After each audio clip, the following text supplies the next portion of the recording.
All right, I'm here with truly one of my best friends in the whole world. We've been friends for, dude, it's been 10 years, 9 years. Since early summer of 2011. Wow. So yeah, we're coming up on 9-year anniversary, basically. Yeah, we're almost to 10. Yes. So I'm gonna let this is Brian. I'm gonna let Brian introduce yourself and tell us a little bit about yourself, man. Absolutely. My name is Brian. It's a good name to have. You and I met 9 years ago now on tour. I remember we came into a room. I was down in Biloxi or Jackson, Mississippi at Club Fire, and we had never met a day in our lives. And I showed up to work for this band called Pop Evil, and it was true love from day one. Yes. My main gig is I tour full time as a production manager, audio engineer, oversee drums, kind of really any aspect of the live show. I'm quite confident in overseeing and handling and guiding people to get a job done. That's the main gig. Outside of that, I spend a lot of time working on myself, getting better at running, more focused on health, better eating, cooking. I try to find inspiration from just anyone around me and surround myself with those people that make me want to be a better person. I think I'm funny. Some people think I'm funny and some don't. And, that's me. I'm always trying to better myself, and I set little goals. Sometimes they're weekly, sometimes daily, monthly, yearly, and I'm really focused on meeting those goals in any aspect of what the caliber of it is. Yeah. I think that's kind of myself in a nutshell. I love dogs. I was gonna say you're leaving out that you love dogs. I love dogs, barbershops, world traveling, and the fisheries. Nice. What was the last thing you cut out just a little bit? The Raiders. Oh, the Raiders. Yeah. I think two very easy descriptive terms that fit you really well are that you are a very driven individual. That's one of the first things that I think that we kind of linked in over.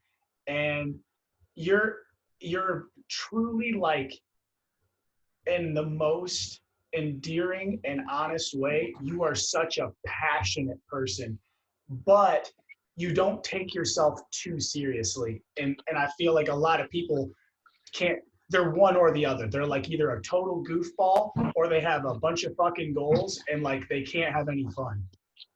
Right. And I just the other night had to send an apology text to my mom because my passion sometimes can get misconstrued for being upset. And we're doing a little home remodel, and I had this whole vision for this new kitchen, an island in the kitchen. And now that we tore the walls out, they don't want the island anymore. And I was like, it's gonna look dumb. I don't even want to come over anymore if you're not gonna have this. I'm doing all this work. And then that night I was like, that's just my passion I'm just so like, I have a vision and I know what I want to do. I know what the end result could be, but I have to understand that there's other people involved and it's not just about me for this project. Yeah. And so that's where like the fine line of passion and me like being hungry and angry comes to play at the same time. Let's talk a little bit about, before we get into running and some of your recent trends, let's talk about mental health and a little bit tie in, like, I mean, dude, your climb from, you live in Sioux Falls to where you are now, that wasn't like, okay, I got in and here I am. So let's talk a little bit about the journey and setbacks and how you overcame those setbacks. Yeah, absolutely. The whole thing started with being a kid wanting to play drums in a rock band since I was a kid, watching Motley Crue and Guns N' Roses on MTV. Like that was the goal. Like I was like, I want to be that. And coming from such a small town, I graduated with 23 people in my high school class. And you know all about the small town life. Yeah. But so, from there, I used to go to concerts all the time. And in 2005, which is when I graduated high school, I didn't know what like regional and touring local bands were. I thought they were just like rock star status radio bands. And so I went to my first concert in Sioux Falls, South Dakota. And I was so like overtaken by the feeling and the emotion and the drive of like the smell of walking in, seeing all the lights hanging in the air, the crowd, like when the lights went down, the sound, watching the band. And it just like, it consumed me so heavily where I was like, this is what I'm going to do for the rest of my life. I don't know in what aspect it's going to be. And so that just progressed from like, I used to sneak into so many shows because I couldn't afford to go to concerts. So I used to work at a music store, and I would just grab like the cheapest thing, like $1 microphone cable off the shelf. And I would walk into the back of the concert, and I would just tell the people I had my work shirt on. And I was like, I just got a call at the music store. Somebody out at the soundboard needed this cable and asked me to rush it down here as quick as I could. And then I would just go out in the crowd, throw my stuff away, and just watch the show. For real, that's even like my, Jared Johnson from Pepper Entertainment, one of my biggest mentors. I was telling him this story recently back in this last Christmas, and he was like, "No shit." He's like, "You owe me money for all those shows you snuck into." That's just like that. Truly is example of that. If there is a will, there is a way. Like if you want something badly enough, you will get it. Absolutely, and that's how I've always thought. I mean, anything is like, when you grow up and adults are always like, you can be anything you want to be. You can achieve anything you want. So many people take that and just let it go over their head or in one ear and out the other. But you really can, because everyone that's doing what we want to do did it. They're proof. Like, how hard do you want to work for? Do you want to go to bed at 10 or do you want to go to bed at midnight and put those extra 2 hours into practicing or working out whatever your craft is? That's it. And that's what happened. That's where I met the Pop Evil camp. They on tour with Papa Roach. I just networked I would shake any hand I could, any phone number I could get. And Bobo at the time was a guitar tech. And sure enough, man, he called me a month later to come out, and I had to pay for my own flight and I didn't get paid, but I knew I just had to get in that door. Yeah. How long was it from like, I'm obsessed with Motley Crue and rock bands to I'm on tour with Pop Evil? How long was that time span? I mean, that would have been my very first recollection of that moment was in 1993 when I watched Guns N' Roses on the Video Music Awards on MTV. So we're talking about. So it would have been from 1993, from seeing that for the first time in 15 years, 93 to 11. You worked on a dream it took you 15 years to just get your foot in the door, really. Yeah, and it never changed. Like I never wanted anything else. Right. Even as we got closer in like middle school and people were playing sports, I went and like my high school had hired me to set up all the theater production and all the audio. And I was so infatuated with it then. And then that led to playing in band when I was in high school. And then in high school, I got my first job with the band, a regional touring cover band. And so my job was to set up all the lights for them then and help the drummer set up his drums. So I kept progressing in little increments every year. And never backtracked. It's not like, oh, maybe I should just go to school and be a doctor, or maybe I should be a reporter, or whatever it was. And then I fought my mom on going to college because I wanted to move to California and just be in a band. I think it's so. But I listened to her.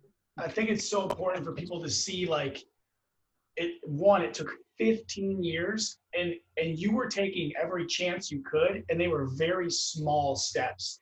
Like some people might be like, I want to be in a rock band. Why the hell would I be in a production of Romeo and Juliet?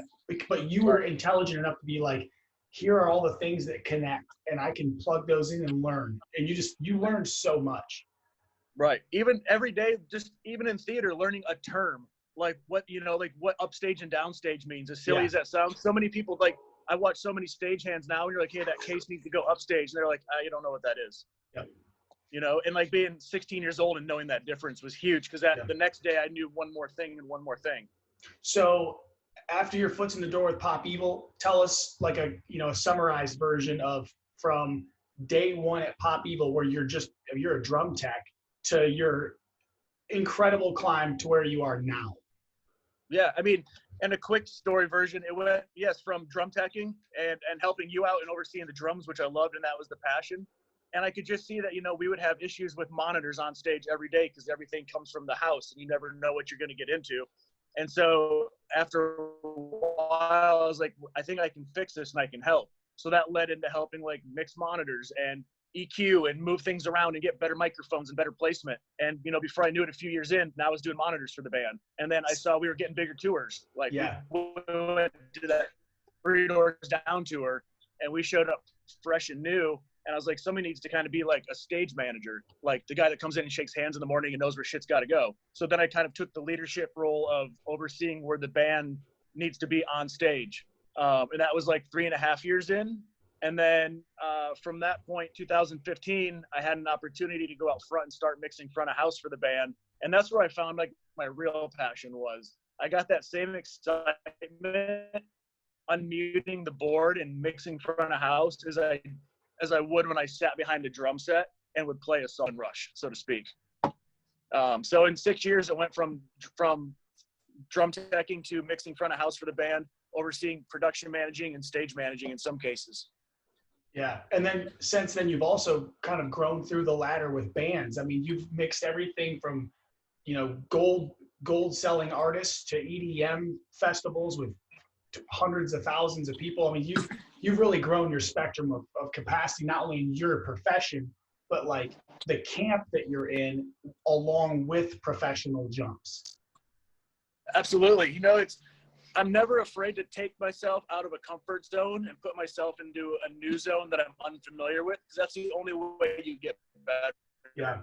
After 6 years with Pop Evil, I got to a point where I was like, I'm very thankful and grateful for this position, but if I don't expand and grow, my resume is not going to have any flavor to it. And what's going to intrigue another artist to hire me when they're like, it's great to have longevity on a resume. Don't get me wrong.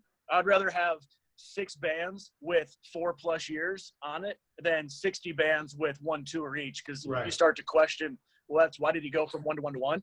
But after the Pop Evil, I went out with Nothing More and had a great time with those guys. And then I had the opportunity, open up with In This Moment. And I saw that as the next move, and I've been with them for 4 years. And in that time, that gig has allowed me to get into the Skid Row camp and the Asking Alexandria camp. All great camps and great bands, man. I mean, and just a really cool. Dude, yeah. You have an incredible resume for a 30-year-old. It's just unbelievable. And it's still growing, man. It's still the beginning. Yeah, and I think that some of the best things about your personality are your true excitement about your passion, and you're a problem solver. Like, and that's the kind of person that everyone wants on their team. Like, I won't say ever because we've had our vent sessions, but we don't bitch and complain. Like, when we see something that's wrong, we fix it. We don't just stand around and we're like, okay, hey man, like when you were with Pop Evil, they're like, the ears are bad, so I guess I'll just fucking be, crybaby about the ears. You're like, the ears are bad, I can make this better, I'm gonna take over. Right. That's awesome. And it's so important to have, like, I wish in college, not even in college, because that's not a fair assumption that not everyone's doing that. Even in like high school, that there was a class on leadership. Yeah. Because it's so important to have just the basic skills of like, all right, if I put you in the forest for one night and you don't have any food or water, the things exist out here, but you just have to find them to make it work. So many people would just be like, yeah, I don't fucking know what to do. But if you're like, all right, so we need to go to this trail, we need to find this. Yeah. Right. Like, look for the big tree with the big thing on top, and that's where the water is. Get the water and then walk another mile and you'll find a pan where you can cook and boil water. And just how to do that. One of the best sentences that I ever read about leadership was that a leader understands that making a bad decision is better than making no decision. If you just sit around and do nothing, nothing will come to you. Yeah. I mean, I would rather learning from a mistake is still growth. It's not a failure. Exactly. It's a growth. And a lot of people will be like, oh shit, like in my world, I hung the backdrop crooked, and now somebody just told me that it looks bad in this photo. Right. Well, now next time, like, double check it. Yep. Don't let somebody else hang it up for you without double checking it. Or, somebody's going for a run and they're like, man, I overstepped and I fucked up my knee and now I can't run for a couple days. Well, to have better form, or when you run that part of the road again, be more cautious. It's not failure. It's a learning curve. Yes. So talking about running, I want to wrap up with what are some of the things that you do to stay physically and mentally fit while you're on the road? So on the road, it's going to be a new battle for me now, because I've had these 6 weeks off, and I really, like, when I'm on the road, my days are so chaotic from 8 a.m. till 2 a.m. So there are a lot of people that do have a chunk of free time during the day. But on my world, is with production managing and audio, I'm taking all day to do things. So I'm gonna find an hour every day where I can run. But my biggest thing was eating well on the road. During the day, I'll wake up in the morning. I just have an iced black coffee, I enjoy that. No cream, no sugar, none of that shit in there. I've cut sugar 90% out of my entire diet, and I have for a long time. Back in college, I was like drink Mountain Dew and play video games when I was hanging out with my roommates. And back then I was starting to see like the weight gains and feeling like shit. So I cut sugar out, especially sodas and shit, a long, long time ago. But now in the mornings on the road, I'll have like a little cup of yogurt. I'll cook on the bus more. I'll have like little George Foreman still. If we have catering, like big salads, have some protein, but really just eating well. I mean, I see so many people on the road smoking cigarettes, drinking Coke, eating cupcakes and cookies and shit, and they already are unhealthy. And you know what? Anyone can do what they want. I'm not here to push my ways on everyone, but especially in this industry where once you're in, you're probably going to do this for a solid 30 years. Like you have to take care of yourself because you're already up and going, different cities, different countries, different states, different people, and your immune system has to be top notch just to survive that, let alone the nutrients that you're putting into your body. So for on the road right now, it's been eating really well and focusing on that and balancing out my meals. And now I'm going to start inducing, I have a jump rope, and that's the easiest thing. I can grab a jump rope and do that shit anywhere. So like I'll jump rope in the morning in my garage, do some like body weight workouts, then I'll just go for a run. Nice. How much weight? I know that right now you're probably flirting with the healthiest you've ever been, especially after these 6 weeks. Where is your like weight and fitness now versus where you were in college? It's funny you say that. My buddy just tagged us all in a picture from college. Oh shit! And honest, on my grandfather's grave, when I was looking at the photo, I didn't recognize me. I'll send you a photo of it because you're gonna be like, not only did I have a horrible beard that I was trying to grow, I had a Joe Dirt beard and C cups. Yes. It was so attractive. I wonder why I didn't have any girlfriends. It's a fucking journey, man. It takes time. Yeah. So like numbers wise, when I graduated college, May 9th, 2009, I was 243 pounds, size 40 waist. When I got fitted for my suit, I was a 40 waist. And as of this morning, right now, I am 179 pounds and a 32 waist. Dude, that's 70 pounds and 8 inches. Yeah. And I mean, I'm not super tall. I'm just about 6 feet tall. Yep. So dude, 70 extra pounds on this frame. I look like one of those cans of muffins that explodes at Thanksgiving. I like the ones that the crescent rolls, when you unwrap them and then it just goes boom, and it like shoots out the side, like you're packed in. You don't know when it's gonna happen. So you're Oh man, this is awesome. I think that you're just an incredible role model, man. Dude, thank you. You know, and I take a lot of it as being with you on the road for 6 years. Your energy and passion was always so that really it rubbed off on me after a long time. And I see things that I do and say now, and people will kind of call me. They're like, man, you're always in such a good mood, or you're so hyperactive and excited and like want to do things and be around people. Yeah. And I remember a lot of people saying things like that to you when you be in the band. And I remember kind of watching from a distance, and I'm like, you know, those are such great qualities to have in life, not even the music industry aside, that people just want to be around you and work with you and grow with you when you have that infectious personality. So that's something I'm always working on daily.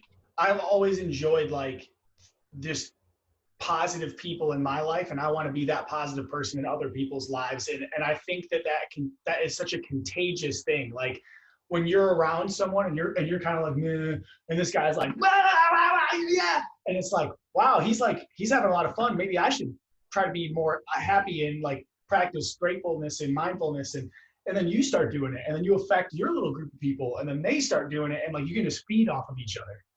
Yeah. And that's so, even like yesterday when we went down to the beach, it's just a couple of us hanging out, a couple friends, but we were so excited to see each other, and I just started leading the conversation in the group, and before I knew it, everyone was engaged, and everyone was like stoked to start, because everybody's kind of nervous at first, and nobody knows who to talk first. I'm just like, yo, what's up? Like, blah, blah, blah. Anybody need water? Anybody need sunscreen? Let's go in the water. Like, let's go play volleyball. And then once we started getting like the group going, 6 hours went by like that. It's awesome. That's awesome. Man, so, man, thank you so much for taking time out of your day, especially on short notice. I love catching up with you. I love seeing you. Do you have anything last words to send us out on?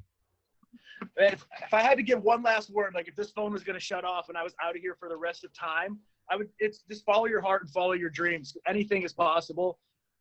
For every yes you hear, you're going to hear 100 no's. We just have to fight over every single one of those. And when you do reach that goal, or you do hear yes, or you get that job that you want, or that savings amount, it's so gratifying, and you're going to be so glad and thankful that you did that. So just keep chasing it, always. Thanks, Brian. I love you. And drink lemon cayenne pepper in the mornings. All right, man. I love you. Thanks for dropping in. Love you too. See you, buddy.